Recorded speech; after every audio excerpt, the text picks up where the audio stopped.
हरे कृष्णा। इस वीडियो में हम जानेंगे कि कैसे मेटलिस्टिक फिलोसफर्स हैं जो वो हमारे सनातन धर्म को चैलेंज करते हैं।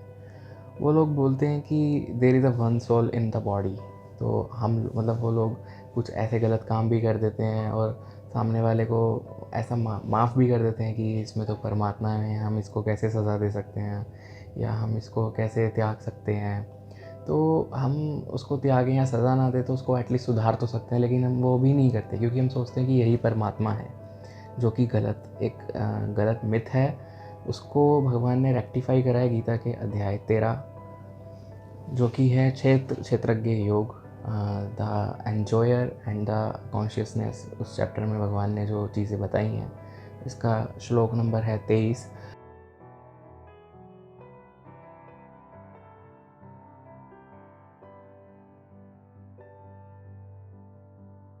तो इस श्लोक में भगवान क्या बता रहे हैं कि देयर इज़ अ परमात्मा and we are the atma. तो there is two soul in the body, one is enjoyer and one is independent soul which is us. तो हम क्या करते हैं, जो हमारी सोल है, जो कि मेटलिस्टिक फिलोसफर्स हैं, वो हमें क्या ज्ञान देते हैं कि हमारी सोल ही सुप्रीम सोल है, जो कि बिल्कुल ही गलत कॉन्सेप्ट है।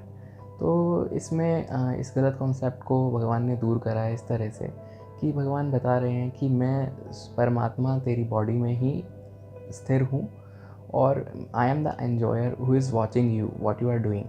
तो हम लोग जो भी करते हैं, भगवान उसके साक्षी बनते हैं। जैसे आपने कभी ऑल डॉक्यूमेंटेशन देखी होगी फ़्लाइट क्रैश वगैरह की, तो उसमें एक ब्लैक बॉक्स होता है। तो उस ब्लैक बॉक्स का क्या काम होता है, वो जो भी फ़्लाइट अगर कभी क्रैश हो जाए या कुछ हो जाए तो उसमें सारी रिकॉर्डिंग्स रहती हैं कि एट एट दैट टाइम कि जब क्रैश टाइमिंग था तो उस टाइम क्या गलत हो रहा था, क्या जा रहा था वहाँ पे। तो इसी तरह से जो सुप्रीम लॉर्ड है हमारी बॉडी में, तो he is the enjoyer, he is giver, like जो हमें अथॉरिटी देते हैं कि हमें क्या करना है क्या नहीं करना। बट हमारी जो इंडिपेंडेंट सोल है वो मार्जिनल एनर्जी से भगवान की पावर्ड है, जिससे कि हम लोग इंडिपेंडेंट है किसी भी डिसीज़न को लेने में या करने में।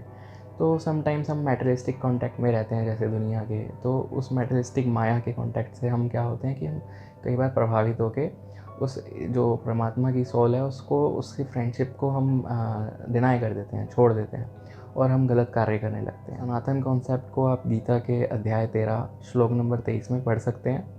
तो उसमें आपको पूरा भगवान ने एक्सप्लेनेशन दिया हुआ है कि किस तरह supreme soul is different from our soul.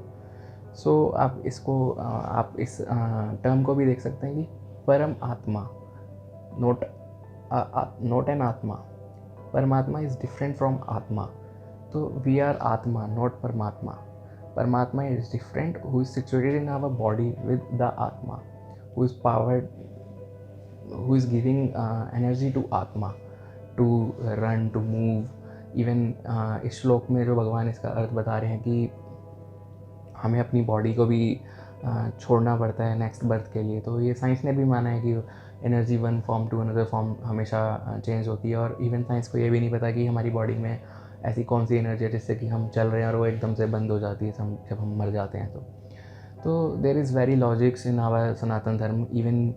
So I recommend you to read the Gita for full knowledge of about this. So there is everything you can understand and know about daily terminologies you are facing. और sometimes हम सोचते भी हैं कि like हमारे साथ क्या हो रहा है, हम किस युग में हैं, कैसे जन्मे हैं।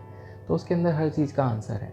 तो अभी जो लोग मतलब इस चीज़ पे आर्ग्यूमेंट करते हैं कि आत्मा क्या है, कौन है, और कुछ लोग ये भी मानते हैं कि हम तो परमात्मा है जी, हमारी बॉडी सिर्फ एक आत्मा है जी। तो ये कॉन्सेप्ट को थोड़ा सा समझिए कि ये एक्चुअली है क्या, आर्ग्यूमेंट करने के बजाय। और इस कॉन्सेप्ट को समझने के बाद ही आप ठीक तरीके से अपने आप को लाइफ में बैलेंस कर सकते हैं। तो अगर इसके रिगार्डिंग आपके कोई क्वेश्चंस है तो आप कमेंट बॉक्स में मुझसे पूछ सकते हैं। और आशा करूँगा कि आप गीता को अच्छे से अध्ययन करेंगे और अपनी लाइफ को स्टेबल करेंगे, और एक्चुअल में ही आप तभी एंजॉय कर सकते हैं इस लाइफ को। हरे कृष्णा।